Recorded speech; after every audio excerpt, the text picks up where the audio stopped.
All right, go ahead and give me a thumbs up if you can hear me. Awesome, thank you. So I actually think we probably debated in high school once because you look familiar and your name sounds familiar. But anyways, that's beside the point. So anyways, good luck to you. Thanks for debating on this topic. Let's start out with some framework and definitions, and then I'll go ahead and pass the mic. And then my second speech, after we kind of frame the round, will be really where the point of my main point of positive matter comes into play. Let's start with definitions, though. So first off, before I start with definitions, I'd like to say that I think it's actually kind of ironic that two white cis males are arguing this topic specifically about white privilege. So, I would avoid any of our audience to avoid the genetic fallacy. Just look at our arguments in a vacuum. Don't look at who's debating. Just listen, pretend like we're, faceless voices, just, and look at the validity of our arguments. Okay, so the definition that I like to have of white privilege is twofold. Number one, the first one's from the Cambridge Dictionary, and it says, the fact that people with white skin have advantages in society that other people do not have, and or the concept of white privilege explains why white people have greater access to society's legal and political institutions. Essentially, it is the benefits of society that white people get that blacks don't. And a more colloquial definition, which I have as my second definition, is that if there's a hint of inequality in the outcome of life, it's due to white privilege, which is essentially kind of out in the ether. So why do I give that definition? Mainly because I believe that a lot of people say that white privilege is directly a result of previous racial inequality in America, and we'll go on to discuss that later. But first of all, I have 2 points of framework. My first point of framework is the burdens that I'm going to bring up for pro and for con. So the burden that I have for pro, for myself essentially, is that I should prove the colloquial or the actual definition is a social construct, and that white privilege is a social construct that people have in their minds and doesn't actually exist in reality. So I guess that's what I'm here to prove. White privilege does not really actually statistically exist in reality. And the burden that I would put on con essentially is that con has to prove that white privilege exists. So Con isn't here just taking pot shots at my argument. He has to prove that white privilege does indeed exist in order to get your ballot today. And then he has to prove that it's hegemonic to all whites, essentially, that white privilege is something that applies to all whites and to all blacks in current reality. And so then lastly, I'd like to end my time basically with one question to Con before I pass the mic, which is essentially on that point of burden. How would you explain white privilege to the 17.5 million Americans who are white, who are below the poverty line? And that's just kind of a thought project that I'll pass to him before I get into my first point of positive matter in my next speech. All right. Yes, I'm pretty sure we did actually debate in high school. So what do you know? All right, so I agree with most of the definitions, with the exception of the idea of the hint of inequality in outcome. Generally, from the way I've seen it portrayed, white privilege is the idea that you gain an advantage, not necessarily that you have the same, like a different ending, but just that implicitly implied within society as a whole, you have that advantage, that it is real and that it exists, and that it can in fact be proven via studies and other things. On the idea of the pro burden, the idea of a social construct, many of the things we just exist in our social construct. For example, it is a social construct that I wear clothes. Like that is purely a social construct. There's nothing less than a social construct that says that I can't walk around without any clothes on, but I still do it. The fact that it might be a social construct doesn't determine its false or its validity or its falseness. In fact, if anything, that would just make it more true. Just because something is a social construct doesn't make it false. White privilege could absolutely be a social construct, but that doesn't make the fact that white privilege exists not true. Under the idea of the con burden, here to prove that white privilege exists, I agree. I am here to prove that white privilege exists. The binary nature of the resolution demands nothing less. But the idea that it is hegemonic, white privilege within the same strata, within the same social strata, very few people say that white privilege means that white people aren't poor. Like, that's a fact of life. What we're looking at is where, like, say, for example, is a rich white person treated the same way as a rich black person? Is a poor white person treated the same way as a poor black person? That's what we're looking for. Awesome. Okay, so I'd essentially agree with that last point that you had, and I'll go ahead and accept that definition within social strata. However, I'd like to point out that colloquially in America, white privilege is sometimes given to basically all whites. Like if you wake up and you're born white, then you have this kind of, burden hanging over you that's called white privilege that you're going to be able to benefit from for the rest of your life. And you can't see it, you can't escape it. So I'd like you to interact with the idea a little bit, because that's definitely something social pundits are talking about today. However, let's go on to a little bit more of the positive matter. So basically, you agreed with the burdens. I'm going to interact with this a little bit. You said basically number one, that I need to prove that it doesn't exist as a social construct too. And, correct me if I misunderstood, but that's totally not true. I just need to prove that white privilege as an extension in reality doesn't exist. So white privilege does not affect the choices and the decisions that happen today. That's what I mean by in reality. Anything can be a social construct, but if it doesn't exist as per stats in reality, that's what I'm here to prove. Okay, so let's go on to my first point of major positive matter, which is talking about decision privilege, right? So a lot of people attribute what white privilege is to something that sociologists actually call decision privilege. And I would be remiss if I denied that forms of privilege actually existed in society, right? Decision privilege is the largest one. It's what psychologists and sociologists have been talking about for hundreds of years, basically. And that is simply the idea that humans are granted privilege based on the good and bad decisions that they make, right? So whites are not born with a predisposition to make good decisions. That's just not true. Humans can make good or bad decisions. So let's look at 5 simple pieces of evidence that prove that decision privilege exists and white privilege does not, right? So first of all, I think something that's been quoted several times in this topic so far is that the Brookings Institute came out with 3 choices for what you have to do to avoid poverty. Number 1, you have to graduate high school. Number 2, you have to get a job. And number 3, you have to not have babies before you get married, basically. If you do that, you can avoid poverty. So the idea that blacks somehow are suppressed or that whites aren't going to be in poverty is just not true. So then let's see how decision privilege applies to race and crime stats, which is huge. So number 1, police historically under-prosecute crime in minority communities.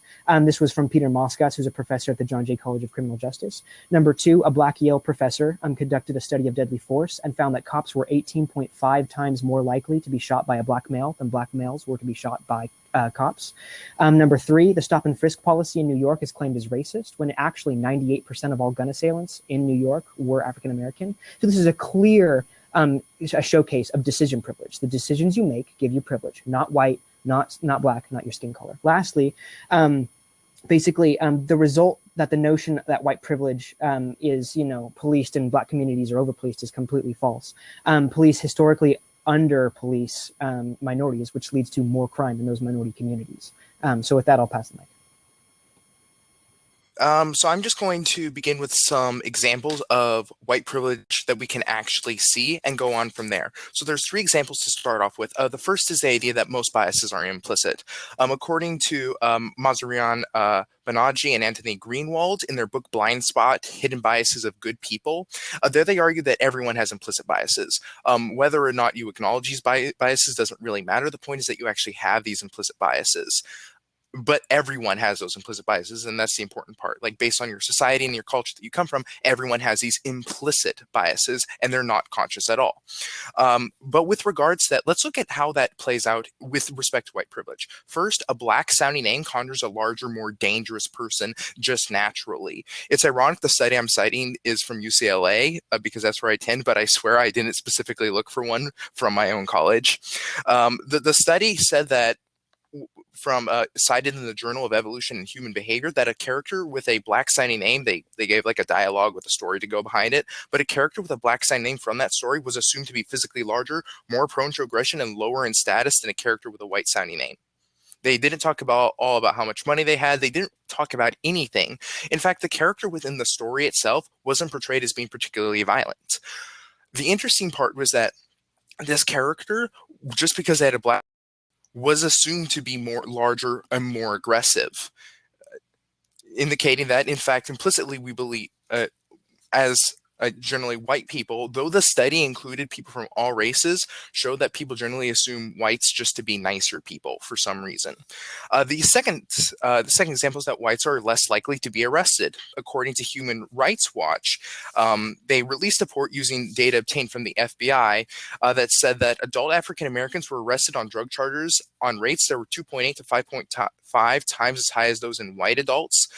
From every year from 1980 to 2007, even even though whites and African Americans use drugs at the same rate. Proportionally, they use it at the same rate, but more African Americans were arrested and incarcerated as a direct result. Finally, whites are considered more intelligent. Villanova University's Lance Hannon found that all things being equal, white interviewers deemed lighter-skinned blacks and Hispanics more intelligent than darker-skinned people who had identical educational achievement, vocabulary score on a political test, and a variety of other factors. In other words, you are implicitly considered to be more intelligent, which offers out more job opportunities and more success just because of the color of your skin. Now let's move on to one thing that Thaddeus did mention, which is the idea that police minority committees. This is a massive example of white privilege right here. These minority communities are being under-policed, which means more crime is likely to occur in those communities. Simply because they are minority communities, there's more crime prevention and more crime incarceration in the white communities. Okay, so let's pick up right where you left off on my point about minority communities being under-policed. First of all, that's just patently false. Why do they under-police minority communities? Because they're afraid of being accused of racism. In Baltimore, there was a majority black police department, a black mayor, a black attorney general, a black president, and a majority black city council.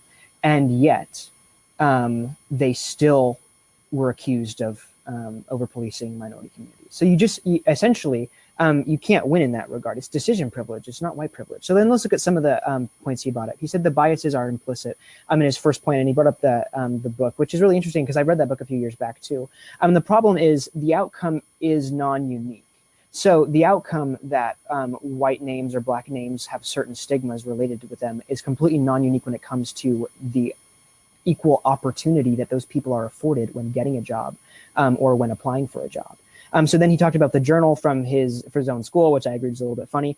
And he talked about how the name bias, and then he used that name bias to say, therefore, white privilege, because white people's names are viewed differently and less aggressively. Therefore, white people have a privilege. And I'd ask him to apply his own criterion. Does that mean in certain social constructs? Like, does that mean in all social circles? So is white privilege hegemonic or is it not? Like, I'm legitimately asking this question because originally you said I don't have to prove it. And then you just said white privilege is hegemonic because white people's names are viewed as better.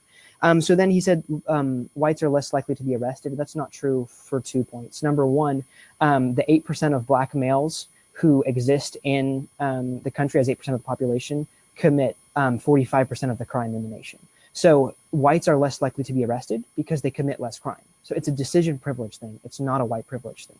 And that applies across all the pieces of evidence that I brought up, the stop and frisk policy, the under policing, et cetera. And here's another one from Peter Moskis from the sociology department of John Jay College. He said that statistically police are less likely to kill black people than white people in the same circumstance. So statistically, they're actually killing white people at a higher rate. It's just not on the news as much. So let's talk about one point of positive matter again. And like the contention that I like to bring up is parent privilege. Like, why are we talking about white privilege when other kinds of privileges explain it much easier? It's Occam's razor, right? So the single best contributing factor to where you end up in life globally and in America is whether or not you have two parents. The poverty rate among two-parent black homes in the US is 7%. Where's the white privilege there? The poverty rate among single white mothers is 22%. Essentially, what happened to your white privilege? And is it hegemonic or is it not? The idea that white privilege is hegemonic, I've seen that very rarely cited. The idea that if you benefit from white privilege, you must be successful, it just isn't true. Like, no one is actually saying that because of white privilege, you're successful. Again, we're looking at within the same social strata. But let's look at this idea that let's go back and see what Thaddeus didn't address, namely the study from Villanova, which I just cited, that if you're white, you're more like intelligent, which translates to more job opportunities and more success. This cannot be understated. We both agree that implicit biases are a thing. He says that they're non-unique, but that's not what we're looking for. We're not looking for, like, sure, other biases exist. There's like pro-African American bias. Generally, if you yourself are black, you're more likely to view blacks in a positive light. But you're also likely to view whites in a positive light. The fact that white privilege exists doesn't mean that other kinds of privilege don't exist. That's not what we're looking at. We're looking at, does white privilege specifically exist? Not excluding other privileges from not existing. Sure, they do. But let's look at this idea. Just because of the color of your skin, you're viewed as more intelligent, which means that there's more opportunities available to you. That's white privilege right there. just because I am white, I am viewed as like being more intelligent. I might not be. I don't know. I haven't had an IQ test, but I am viewed as being more intelligent than my black counterpart simply because of the color of my skin. At least that's what the study indicated. Now let's look at the under name biases. He said, well, does this apply to all social circles within the same economic strata? Yes, that's what the study was citing. If you have a black name, you're more likely to be viewed as more aggressive, more physically intimidating, which means opportunities are denied to you for jobs on a resume, for example. Just by reading it, they'll go, no, I don't want someone who is more violent, who is more aggressive. Finally, let's look at the idea of arrests. The study specifically said that it's proportional. Like the rate of drug use is identically proportional. In other words, the same proportion of people use drugs, but a much higher rate of African Americans are arrested. In other words, the numbers, it's not a numbers game.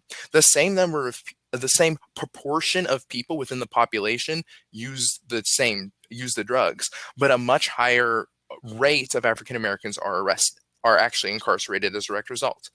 Now, the idea that under not killing African Americans, that's great. That doesn't disprove white privilege, though.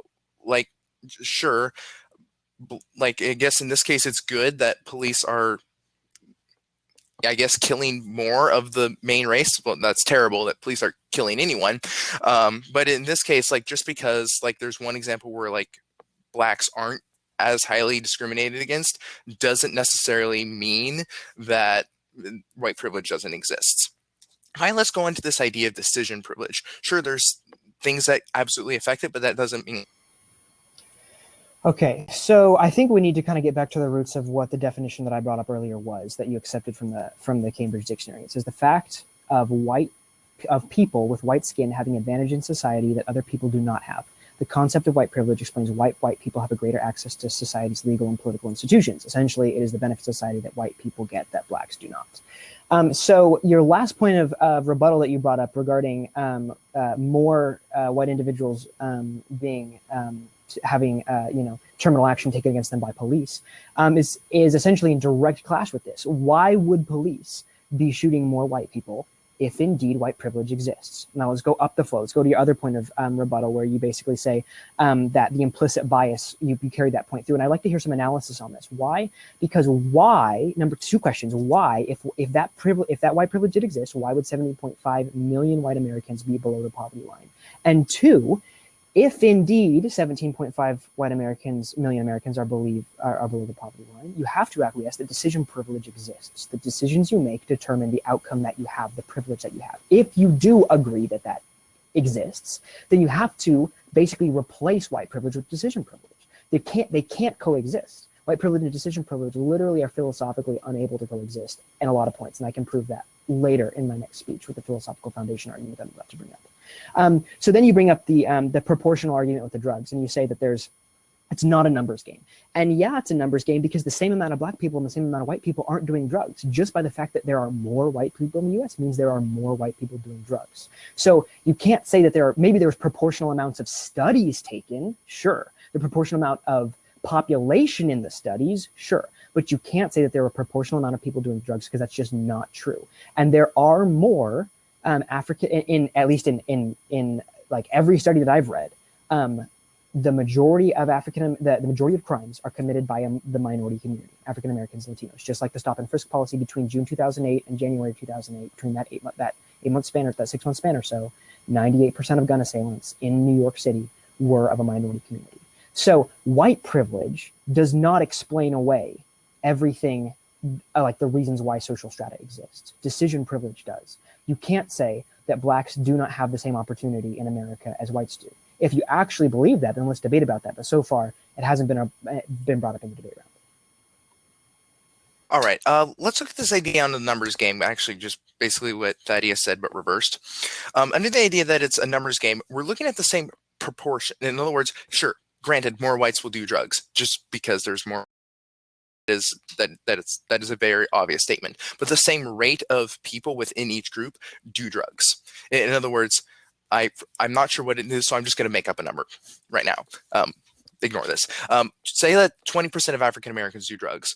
The study indicated that 20% of whites also do drugs. In other words, it said it was the same proportion. So naturally, yes, more whites will do drugs. But then it said that a much higher rate of African Americans was incarcerated. Not a higher number, a higher rate of African Americans was incarcerated. So let's say that, eight of those who do drugs in the African American community were incarcerated. Well, only 2% of those who do drugs in the white community were incarcerated.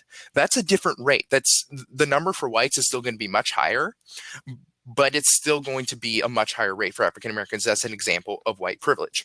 Another example of white privilege that has really gone on and addresses the idea of implicit bias. The studies directly show that you are judged purely based on the color of your skin, nothing else. Like, people who have no idea who you are, who do not know about your previous decisions, and this is the important part, they have no idea who you are in life. They have no idea the choices you made, the decisions you've made. They have no idea what your socioeconomic strata is. They have no idea what your political beliefs are. They will judge you purely by the color of your skin, and will make decisions based on that. We've seen two examples so far: the name bias, where African Americans are denied opportunities because their names sound aggressive, and the Villanova study, which said that you're perceived as more intelligent because you're white, where you're granted opportunities because of your whiteness. And that is exactly what your definition is looking at. I, as a white person, am gaining an advantage in society and greater access purely based on the color of my skin, and that is being denied to my African American counterparts. It does not matter what I as a person have done. My decisions have absolutely no play in it. People will look at me and say, "You are smarter than he is." I will be saying next to an African American, and I will be judged as more intelligent, and thereby will grant me more opportunities. Finally, under the idea of Human Rights Watch, I am more, going back to that one, I am less likely to be arrested for committing the exact same crime as my African American counterpart. Let's think about how crazy that is. I am less likely to be arrested, even though I might commit the exact same crime for just drug related. That's what this study was looking at. I am less likely to be arrested than an African American. That is a perfect example of white privilege.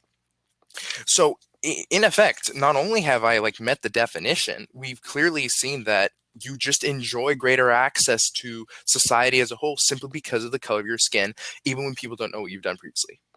Okay, so I think, again, we've kind of strayed from the heart of the debate. So let's see if we can center it again. So let's go to the more arrest part that you just ended with. I feel like you were responding rather than I think you were repeating rather than responding. You didn't adjust my analysis, which was that the 8% of black males who exist as 8% of America's population commit almost 50% of the crime in America. That's statistically proven. You can go ahead and Google it. Second of all, and so I'd like some interaction with that analysis. Number two, you talked about, of course, more are going to be arrested because decision privilege. They decide usually to commit crimes and they're arrested. So then second of all, let's go to the implicit bias. So number one, you mentioned how you would be judged more intelligently than your black counterpart. And I want to know, in what world is that true? Every single person that I've ever met in America, which is a lot, wouldn't judge you smarter than an African American simply by the fact that you're white. I don't know what world the study is living in, but it's definitely not the 21st century that we live in at all. Second of all, there's literally no interaction with my analysis of parent privilege that I brought up. If indeed what he's saying is true, why then is there only a 7% poverty rate among black children who are raised in a two-parent home? And why then is there 22% poverty rate among single white mothers? If indeed what he's saying is true, it just doesn't match reality. White privilege doesn't exist because it's a great idea that you can blame the world's problems on, you can blame the suppression of black people on, but in reality that doesn't exist. What happens is Jim Crow laws happened. They were horrendous. Yes, they were horrible. There's a history of oppression and discrimination in the United States. I totally agree with that. That happened. But white privilege does not explain current levels of injustice and discrimination in America. What does is action privilege. So with that, let's go down to his proportions of the same percentage of people argument, with the drugs and stuff like that. And I think there's some confusion here, and I recognized it. So let me explain. So that specific study was done as a moving window, a tripartite moving window study, 30 years from the 70s, from the 60s to the 90s, and then 30 years again from the 90s to 2010, and beyond.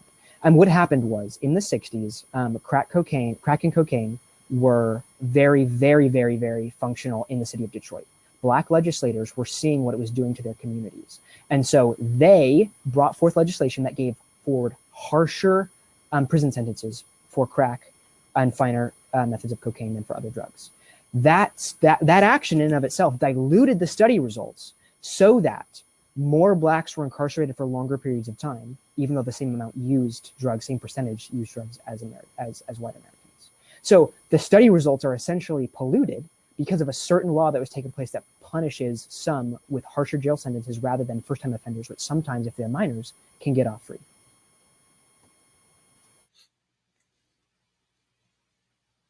Okay, so let's just look really quickly at that last point that he brought up, the idea of harsher sentencing laws. Okay, how does that change anything? If the same proportion of people commit a crime, right? If I commit a crime, I should be sentenced regardless of what my skin color is. This is just, this is fair, and this is right. That's not what happened. African Americans were predominantly sentenced much harsher than white people, and they were arrested. No, realize this. They were harsher. They were also arrested more, meaning that white people got off for doing the exact same thing scot-free. It was just, yeah, sure, whatever, go. That is white privilege. Just being able to say, yeah, I committed a crime and got away with it. Meanwhile, my African American counterpart committed the same crime and was arrested for it. Being able to get away with a crime is the height of privilege. But moving on down to the idea of the parent study, white privilege isn't like oh, you have an easy life now. That's not what people are saying. That's not what anyone's saying about white privilege. That's what I'm saying about white privilege, as I mentioned in my first speech. White privilege is the idea I have it easier. Not that I have it very easy. There's plenty of people who are in poverty, as you stated. Just that I have it easier. Let's look back at all those implicit bias studies. In every single case, they have no idea what I've done. They have no idea what the subjects have no idea what those they're looking at have done. They just see a white face or they see a black face and they make a judgment based on that. They see a white name or they see a black name and they make a judgment based on that. It has nothing absolutely to do with your decision. It is entirely due to the way people perceive you. Let's look at the arrest study again, because I think it's very important. It's not polluted because the study I'm specifically referring to, that from Human Rights Watch, occurred from 1980 to 2007. And that's what they indicated happened, that for the exact same crime, whites were arrested less and blacks were punished more. But now let's look at the idea that Thaddeus has brought up, which is that 8% of African Americans commit 50% of the crime. That has nothing to do with white privilege. Sure, there 8% of African Americans in the country are committing 50% of the crime, and that is a true shame. But that doesn't mean that white privilege doesn't exist. That does not disprove white privilege in any way, shape, or form. That's equivalent to Thaddeus saying oranges are orange. Sure, it probably has some tangential relation, or even better, like him saying that murder exists in America. Sure, we're talking about crime in America. It's roughly in the same ballpark, but it does not in itself disprove the idea of white privilege. All right, so let's wrap this debate up, at least on my side. So first of all, I'll end where he ended. It doesn't disprove white privilege, but it disproves the percentage of arrest rates that you referenced as a study as proof that white privilege exists. So saying that more African Americans commit crime disproves the argument that you had that said that more African Americans are more likely to get arrested, and that's proof of white privilege. So it's a wash, essentially. So let's go down to your one study that you keep harping on about the implicit bias. And I'd urge my judges, essentially, if you really believe this one study that's kind of in a vacuum, kind of like removed from the majority of statistics that we've discussed in the debate, sure, vote for Khan. But this study has had no impact as to how white privilege affects society, and it has no impact onto whether or not white privilege actually exists. It could just be a normal implicit action bias rather than actual white privilege. So then basically he said that my 60 study was wrong. That's not true. Why? Because black legislators targeted black communities and therefore more blacks were arrested. So I'd encourage you to vote pro. All right. Three very brief reasons why I think you should vote con. The first one is that proportional rates more likely to be arrested. This is what my study indicated. The crime is committed in the same proportion, but whites were more likely to be arrested for it and incarcerated for it. Second, let's look at the name/intelligence bias, the idea that African Americans are discriminated against because of their name, and that whites are perceived as smarter because of the color of their skin. This means that blacks are denied opportunities and whites are granted them, a perfect fitting into his definition. Finally, let's look at the idea that easier equals easiest. Again, I disagreed with the idea of like it's hegemonic. I disagreed with that from the very beginning. White privilege means that I have it easier. It doesn't mean I have it. It doesn't necessarily mean I have it easy.